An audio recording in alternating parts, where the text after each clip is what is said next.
Кем урматтуу мусулман бир туугандар, сиздерге Алланын саламын айтып, саламдашам. Биз азыр Кызылкай шаарындагы Армада соода борборунун ичиндеги бир дүкөндөрдүн биринде турабыз. Бул жерде телефонго керектүү бүтүндөй буюмтайдын бардыгы бар, заряд кылуучу нерселер жана проводный, беспроводный болгон наушниктер жана бүтүндөй телефонго керектүү буюмдун баары бар. Келип, кенен келип алып кетсеңиздер болот.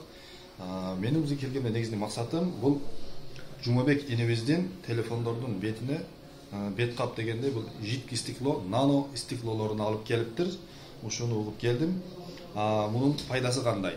Мунун пайдасы, эгер сиздин колуңуздан телефон түшүп кеткенде экран сынып көп суммага түшүп калышы мүмкүн эле.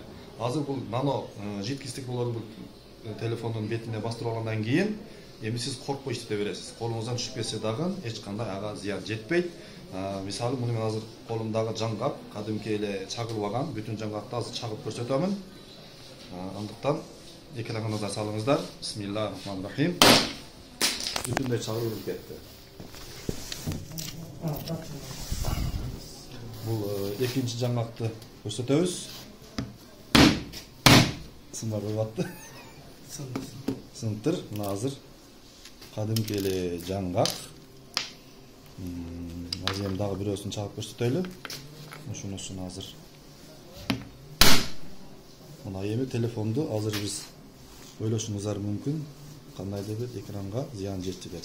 Эч кандай зыян жеткен жок. Ал эми жаңгактарыбыз болсо, мына кылып терип жесек да болот. Бисмилла. Келиңиздер, мына ушул жерден Жумабек инибизден ушуну бастырып кетиңиздер. Бул кадимки эле иштеп турат.